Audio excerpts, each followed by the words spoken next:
ठंड का मौसम था। बाग हरियाली से दमक रहा था।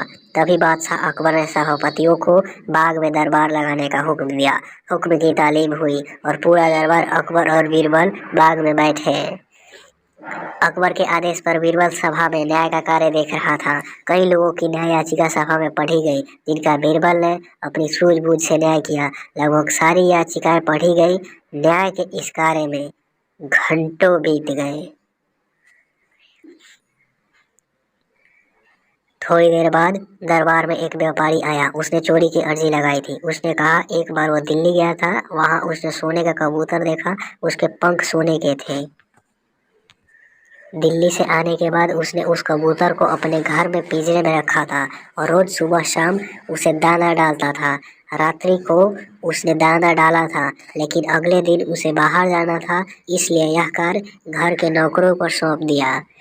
जब वह वापस आया तो कबूतर पिंजरे में नहीं था।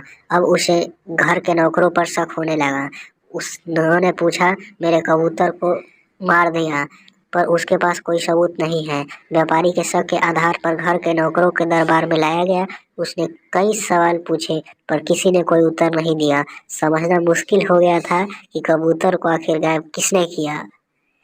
तभी बीरबल उठा और नौकरों के चारों तरफ चक्कर लगाते हुए उसने जोर जोर से हंसना शुरू कर दिया। अकबर ने हंसने का कारण पूछा। तभी बीरबल ने हंसी रोकते हुए बोला, महाराज, चोर तो सबके सामने ही है। उसने जब कबूतर को पकड़ा तो कबूतर के पंख उसकी पीठ पर कमीज के ऊपर चिपक गए, जिसे वो हटाना भूल गया और दरबार में आ गया। बीरबल की बात सुनकर नौकर घबराया और उसने अपने हाथों को अपनी पीठ पर फेरे जाने का प्रयास किया। क्या उसकी कमीज पर पंख है? ऐसा करते हुए बीरबल ने उसे देख लिया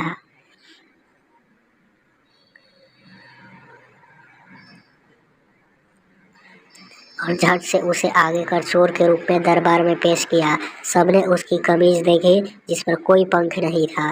तब बीरबल ने कहा, उसने चोर को पकड़ने के लिए झूठ कहा था।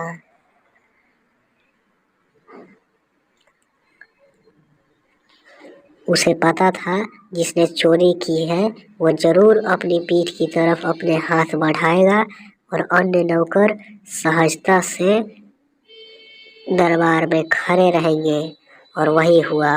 इसी तरह बीरबल ने सोने की कबूतर की चोरी का न्याय किया, जिसे देखकर अकबर ने बीरबल की तारीफ की और सभी दरबारियों का चेहरा उतर गया।